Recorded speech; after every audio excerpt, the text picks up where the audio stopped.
Welcome to Superior Group of Colleges, Liya campus. Dr. Muhammad Imran Kanjal is here.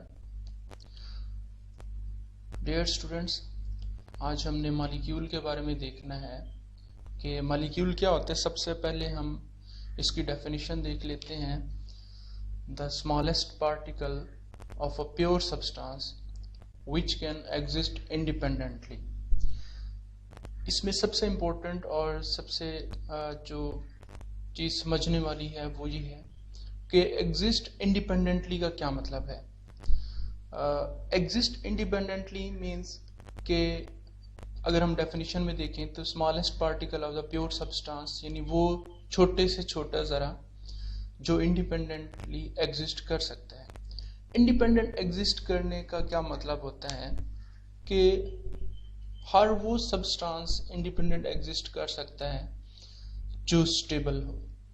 अब stability की क्या condition है कि अगर किसी एटम किसी सब्सटेंस के आखिरी यानी वैलेंस शेल अगर कंप्लीटली फिल्ड है तो इट मीन्स कि वो स्टेबल है और वो इंडिपेंडेंट एग्जिस्ट कर सकता है। अगर वैलेंस शेल यानी कि लास्ट शेल कंप्लीटली फिल नहीं है, यानी जितने उसमें इलेक्ट्रॉन्स की गुंजाइश है उतने इलेक्ट्रॉन पूरे नहीं हैं, तो इट मीन्स कि वो अनस्टेबल होगा, और अगर अनस्टेबल होगा तो वो इंडिपेंडेंट एग्जिस्ट नहीं कर पाएगा। फॉर एग्जांपल अगर मैं एक एग्जांपल दूं तो यहाँ पे मैंने नाइट्रोजन की एग्जांपल ली है। अब नाइट्रोजन के आखिरी शेल में नंबर ऑफ इलेक्ट्रॉन्स अगर हम काउंट करें तो वो हमारे पास 5 है, और ऑक्टेट रूल के अकॉर्डिंग नाइट्रोजन के आखिरी शेल में 8 इलेक्ट्रॉन होने चाहिए, यानी नाइट्रोजन के आखिरी शेल में 3 इलेक्ट्रॉन्स की कमी है। तो इसका मतलब ये हुआ कि नाइट्रोजन इस फॉर्म में स्टेबल नहीं है, अनस्टेबल है, तो ये इंडिपेंडेंट एग्जिस्ट नहीं करेगा। तो फिर ये अपने आप को स्टेबलाइज करने के लिए क्या करेगा, इलेक्ट्रॉन शेयर करेगा या इलेक्ट्रॉन ट्रांसफर करेगा ताकि इसका वैलेंस शेल जो है वो कंप्लीट हो जाए और ये स्टेबल हो जाए, और फिर ये इंडिपेंडेंट एग्जिस्ट करेगा। तो इस फॉर्म में नाइट्रोजन के क्योंकि आखिरी शेल कंप्लीटली फिल्ड नहीं है ऑक्टेट रूल के अकॉर्डिंग, तो ये मॉलिक्यूल भी नहीं है। अगर मैं एक और एग्जांपल लूं तो इसमें मैंने नियॉन की एग्जांपल ली है, और ऑक्टेट रूल के अकॉर्डिंग अगर आप देखें तो इसके आखिरी शेल में 8 इलेक्ट्रॉन हैं। ऑक्टेट रूल क्या कहता है कि किसी भी एटम के आखिरी शेल में 8 इलेक्ट्रॉन का होना ऑक्टेट रूल कहलाता है। अगर हम देखें तो नियॉन के आखिरी शेल में 8 इलेक्ट्रॉन पूरे हैं, इस तरह ये स्टेबल होगा, और अगर ये स्टेबल होगा तो ये मॉलिक्यूल भी होगा। याद रखिएगा, सिवाय नोबल गैसेस के जो कि हमारे पास helium, neon, argon, krypton, xenon वगैरह, सिर्फ इनका ऑक्टेट कंप्लीट होता है, ये स्टेबल होते हैं, ये इंडिपेंडेंट एग्जिस्ट कर सकते हैं और ये मॉलिक्यूल होते हैं। इनके अलावा जितने भी एलिमेंट्स हैं उनका ऑक्टेट कंप्लीट नहीं होता और वो इंडिपेंडेंट एग्जिस्ट नहीं कर सकते, इसलिए वो एक दूसरे के साथ कंबाइन होते हैं डिफरेंट फॉर्म्स के अंदर। इससे नेक्स्ट अगर हम क्लासिफिकेशन देखें मॉलिक्यूल्स की, तो मॉलिक्यूल्स को हम डिफरेंट क्लासेस में डिवाइड कर सकते हैं, और जब हम किसी भी चीज को क्लासिफाई करते हैं तो हम किसी ना किसी चीज की बेस पर क्लासिफाई करते हैं। फॉर एग्जांपल मैं अगर जनरल वे में अगर आपको थोड़ा सा समझाना चाहूँ तो सपोज अगर हम एफएससी की क्लास के स्टूडेंट्स में उनको कहते हैं कि जिन स्टूडेंट के मैट्रिक के अंदर 1000 प्लस मार्क्स हैं वो एक साइड पे सेपरेट हो जाए, और जिनके 1000 से कम मार्क्स हैं वो एक साइड पे अलहदा हो जाए। तो हमने उनको सेपरेट कर लिया, उनको 2 डिफरेंट क्लासेस में डिवाइड कर दिया। किस बेस पे? On the basis of their obtained marks of matrix. तो जब भी हम मॉलिक्यूल्स की भी क्लासिफिकेशन करते हैं या किसी भी चीज की क्लासिफिकेशन करते हैं तो हम किसी ना किसी चीज की बेस पे करते हैं। तो यहाँ पे हमने मॉलिक्यूल को कुछ क्लासेस में डिवाइड किया है। तो सबसे पहले हमने इनको क्लासिफाई किया on the basis of the types of atom, कि किस तरह के, किस किस्म के एटम जो हैं वो मॉलिक्यूल्स के अंदर मौजूद होते हैं। दूसरी टाइप जो हमने क्लासिफाई की है मॉलिक्यूल्स को, दूसरी क्लास है on the basis of size of molecule, और थर्ड हमने इनको on the basis of number of atoms की बेस पे क्लासिफाई किया। अब हम इनको बारी बारी हम इन तीनों टाइप्स को, तीनों क्लासिफिकेशंस को सेपरेट जो है वो हम डिस्कस करेंगे। सबसे पहले हम इनको on the basis of the types of atoms की बेस पे क्लासिफाई करते हैं। जब हम मॉलिक्यूल्स को on the basis of the types of atoms की बेस पे सेपरेट करते हैं तो इसकी दो तरह की क्लासिफिकेशंस हमारे सामने आती हैं। एक हमारे पास होती है होमोजीनियस और एक होती है हेट्रोजीनियस मॉलिक्यूल। होमोजीनियस मॉलिक्यूल्स को अगर हम देखें तो होमो का मतलब होता है सेम, यानी अगर हम यहाँ पे होमो और इसका मीनिंग देखें तो इसका मीनिंग होता है सेम। Homogeneous means same. इसका मतलब ये हुआ कि ऐसे मॉलिक्यूल जिसके अंदर जितने भी एटम्स होंगे वो अगर एक तरह के हैं, एक जैसे हैं। फॉर एग्जाम्पल अगर मैं यहाँ पे देखूं तो ऑक्सीजन के मॉलिक्यूल के अंदर 2 एटम्स हैं और दोनों के दोनों सेम हैं, दोनों ऑक्सीजन के हैं। नाइट्रोजन के अंदर दोनों के दोनों सेम हैं। सल्फर के अंदर 8 एटम्स हैं और 8 के 8 जो है वो सेम है। तो ऐसा मॉलिक्यूल चाहे उसके अंदर एटम्स की तादाद जितनी भी है, हमने उसको नहीं देखना, आपने ये देखना है कि क्या वो एटम्स एक जैसे हैं या नहीं है। अगर वो एटम्स एक जैसे हैं तो वो होमोजेनियस मॉलिक्यूल होंगे। इसी तरह अगर हम हेट्रोजीनियस को देखें तो हेट्रो का मतलब होता है डिफरेंट। अब यहां से आप अंदाजा आपको हो गया होगा कि हेट्रोजेनियस मॉलिक्यूल ऐसे मॉलिक्यूल होते हैं जिसके अंदर मौजूद एटम एक दूसरे से डिफरेंट हों, डिफरेंट टाइप के एटम्स हों।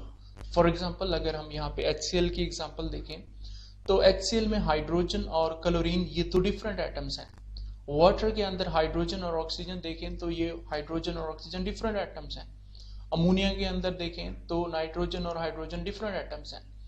तो डिफरेंट एटम्स अगर किसी मॉलिक्यूल के अंदर हैं, चाहे वो कम है ज्यादा है, जितने भी हैं, अगर वो एक दूसरे से डिफरेंट हैं तो हम कहते हैं कि ये हेट्रोजेनियस मॉलिक्यूल है। तो ये पहली क्लास थी on the basis of types of atom. ये मैं इसको रिपीट कर देता हूं एक दफा। On the basis of types of atom हम 2 क्लासिफिकेशंस में हम डिवाइड करते हैं, एक होमोजेनियस और हेट्रोजेनियस।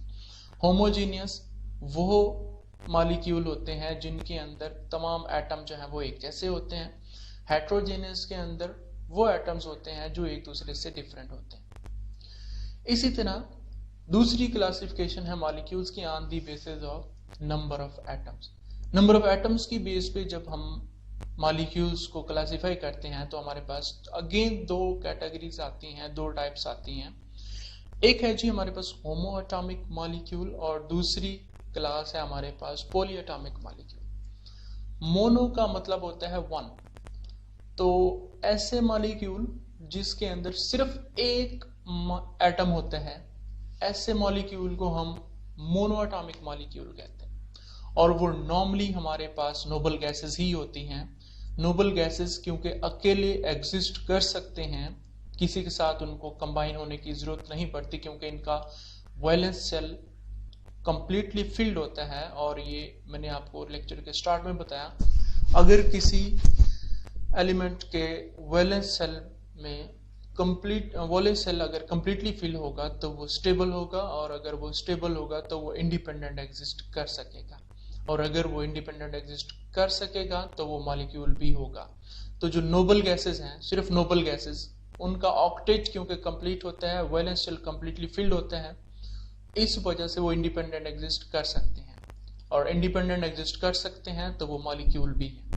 तो मोनोएटॉमिक मॉलिक्यूल्स ऐसे मॉलिक्यूल्स होते हैं जिनमें सिर्फ एक एटम होता है, और ये सिर्फ और सिर्फ नोबल गैसेस ही होती हैं। दूसरी टाइप अगर हम देखें तो दूसरी टाइप में हमने यहाँ पे देखा है जी पॉली एटॉमिक मॉलिक्यूल्स होते हैं। पॉली का मतलब होता है मैनी, मैनी से मुराद यहाँ पे मोर देन वन होगा। अगर किसी मॉलिक्यूल के अंदर सिर्फ एक एटम है तो वो मोनोएटॉमिक है, और अगर एक से ज्यादा एटम्स हैं, चाहे वो 2 हैं, चाहे वो 3 हैं, चाहे वो 10 हैं, तो अगर एक से ज्यादा एटम्स हैं तो उन मॉलिक्यूल्स को हम पॉलीएटॉमिक मॉलिक्यूल्स कहते हैं। अगर उन पॉलीएटॉमिक मॉलिक्यूल्स में स्पेसिफिकली ऐसा कोई मॉलिक्यूल है जिसके अंदर 2 एटम्स हैं, तो हम उसको पॉलीएटॉमिक मॉलिक्यूल्स के अलावा हम उसको डाइएटॉमिक मॉलिक्यूल भी बोल सकते हैं।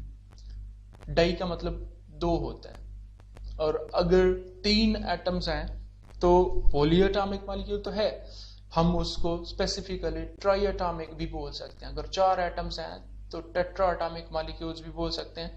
लेकिन ओवरऑल फिर हम ऐसा मॉलिक्यूल जिसके अंदर मोर देन 1 एटम्स होंगे तो उन मॉलिक्यूल्स को हम पॉलीएटॉमिक मॉलिक्यूल्स बोलते हैं। अब उसके अंदर जो एटम्स हैं, चाहे वो एक जैसे हैं, चाहे वो डिफरेंट हैं, हमने इस चीज को नहीं देखना। हमने देखना है कि क्या उस मॉलिक्यूल के अंदर एक एटम है या एक से ज्यादा है। इसी तरह जो हमारे पास नेक्स्ट क्लास है मॉलिक्यूल की, वो on the basis of size of molecule है। Size of molecule definitely depend करता है उसके अंदर मौजूद नंबर ऑफ एटम्स, यानी एटम्स की तादाद उसके अंदर कितनी है, और उनकी शेप्स के ऊपर डिपेंड करता है। अगर किसी मॉलिक्यूल के अंदर नंबर ऑफ एटम्स कम होंगे, एटम्स की तादाद कम होगी, तो उससे बनने वाला जो मॉलिक्यूल होगा उसका साइज भी छोटा होगा। इसी तरह अगर हम देखें उसके अंदर साइज, अगर उसके अंदर नंबर ऑफ एटम्स ज्यादा होंगे तो उसका साइज भी बड़ा होगा। तो on the basis of size of molecule इसकी जो क्लासिफिकेशन आती है मॉलिक्यूल्स की, उसमें 2 तरह के अगेन मॉलिक्यूल्स हैं। एक होता है माइक्रो मॉलिक्यूल्स और एक होता है मैक्रो मॉलिक्यूल। माइक्रो का मतलब होता है छोटा, मैक्रो का मतलब होता है बड़ा। अब यहाँ पे माइक्रो मॉलिक्यूल्स को अगर हम देखें तो माइक्रो मॉलिक्यूल्स ऐसे मॉलिक्यूल्स होते हैं जिसके अंदर नंबर ऑफ एटम्स कम होते हैं।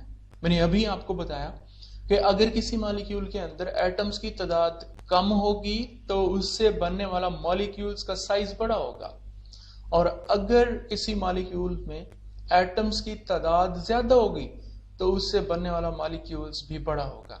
तो माइक्रो मॉलिक्यूल्स यानी छोटा मॉलिक्यूल वो होगा जिसके अंदर नंबर ऑफ एटम्स या एटम्स की तादाद जो होगी वो कम होगी, 2 होगी, 4 होगी, 8 होगी, 10 होगी, तकरीबन इस रेंज में होगी।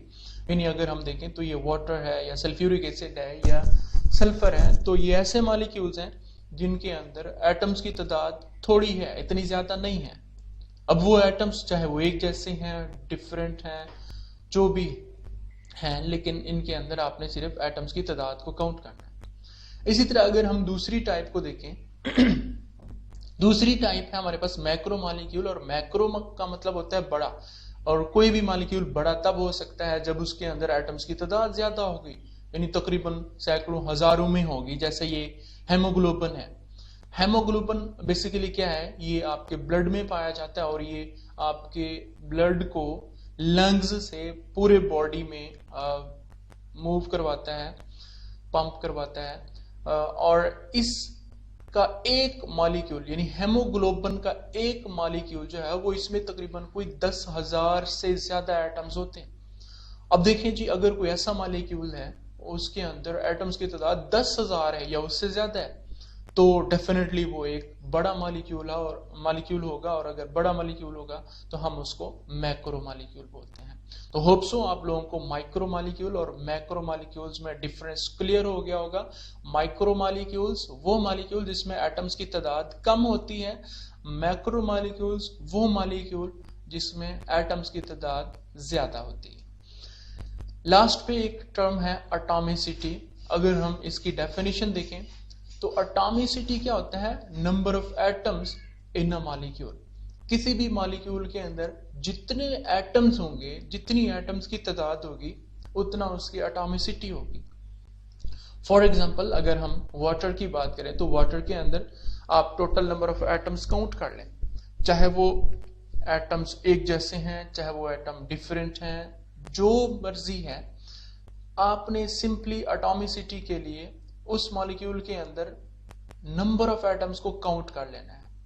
अब अगर हम वाटर के अंदर नंबर ऑफ एटम्स काउंट करें तो 2 हाइड्रोजन एटम्स हैं और 1 ऑक्सीजन एटम है, तो total number of atom water के अंदर 3 होगा, तो वाटर मॉलिक्यूल की जो एटॉमिसिटी होगी वो भी 3 होगी। इसी तरह अगर हम सल्फ्यूरिक एसिड के अंदर देखें तो टोटल नंबर ऑफ एटम जो है वो इसके अंदर 7 हैं, तो वाटर की एटॉमिसिटी 7 होगी। सल्फर के अंदर टोटल एटम्स की तादाद जो है वो 8 है, तो इसकी एटॉमिसिटी जो है वो 8 होगी। इसी तरह ग्लूकोज के अंदर देखें तो ग्लूकोज के अंदर 6 कार्बन है, 12 हाइड्रोजन है और 6 ऑक्सीजन, यानी टोटल नंबर ऑफ एटम्स 24 हैं, तो ग्लूकोज मॉलिक्यूल की जो एटॉमिसिटी होगी वो 24 होगी। Okay ji students, thank you so much.